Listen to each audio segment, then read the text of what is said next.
स्वामी विवेकानंद जी को उनके परम गुरुदेव श्री रामकृष्ण परमहंस जी ने यही सिखाया। अपने गुरुदेव के पास जाके स्वामी विवेकानंद बोले मुझे भगवान कब मिलेंगे? गुरुदेव बोले माला करो। माला की, जल्दी जल्दी माला करके फिर आ गए। गुरुदेव भगवान मैंने माला कर ली, भगवान कब मिलेंगे? 5 माला करो। 5 माला करी, 5 माला करके आ गए। गुरुदेव भगवान मुझे भगवान कब मिलेंगे? 100 माला करो। 100 माला लगे, पूरे दिन लग गया महाराज। रात्रि में गए, गुरुदेव भगवान मुझे भगवान कब मिलेंगे? गुरुदेव भगवान बोले 1000 माला करो। रात भर बैठे रहे, आधा दिन निकल गया, थके हारे आए चरणों में, गुरुदेव मैंने 1000 माला भी कर ली, भगवान कब मिलेंगे? रामकृष्ण परमहंस जी बोले चलो मेरे साथ। लेकर के स्वामी विवेकानंद को लेकर के गए, बोले गंगा जी में डुबकी लगाओ। बोले फिर भगवान मिलेंगे? बोले हाँ मिलेंगे, डुबकी तो लगाओ। जैसे ही डुबकी लगाई, ऊपर से गुरुदेव भगवान ने सर दबा दिया भीतर। अब तो श्वास नहीं आवे, छटपटा में हाथ पैर मारे जोर जोर से। थोड़ी देर में जब गुरुदेव ने हाथ हटाया, स्वामी विवेकानंद बाहर आए। गुरुदेव आपने तो मेरे प्राण निकाल दिए होते, और मैं तो बस प्राण ही निकलने वाले थे। मैं कितना व्याकुल हो रहा था, श्वास नहीं आ रही थी मुझे। गुरुदेव बोले जितने व्याकुल श्वास लेने के लिए हो रहे थे, इतने व्याकुल जब भगवत प्राप्ति के लिए हो गए तब मिलेंगे ठाकुर जी।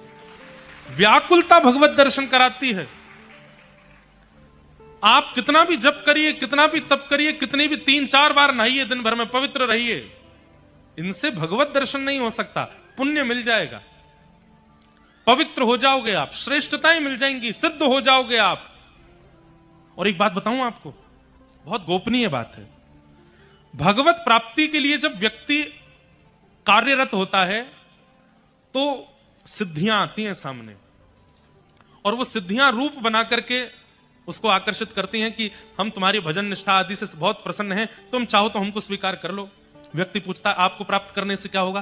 तो सिद्धियां बताती हैं, बोले हम तुम्हारे जीवन में आ जाएंगे तो तुमको दूर दराज में क्या चल रहा है पता चल जाएगा, तुम किसी के भी अंदर की बात जान सकते हो, तुम कुछ भी कर सकते हो, तुम जो चाहोगे उस सामने प्रकट करके खा सकते हो, तुम कहीं भी जा सकते हो, बिना विमान के तुम कहीं भी पहुंच सकते हो। ऐसी ऐसी सिद्धियां प्रकट हो जाती हैं सामने।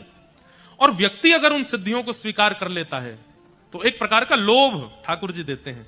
सिद्धि स्वीकार करते ही फिर ठाकुर जी दूर हो जाते हैं। ठाकुर जी कहते हैं अब इन्हीं के पास रहो। लेकिन आप कहेंगे महाराज जी तो फिर अष्ट सिद्ध नवनिधि के दाता हनुमान जी को सिद्धियां भी हैं और ठाकुर जी भी हैं, वहां कैसे? बात ऐसी है कि अगर आपने ठाकुर जी से पहले सिद्धियों को स्वीकार किया तो ठाकुर जी चले जाएंगे, लेकिन सिद्धियों को स्वीकार ना करके ठाकुर जी की प्रतीक्षा की तो ठाकुर जी जब मिलेंगे तब सिद्धियां अपने आप प्राप्त हो जाएंगी।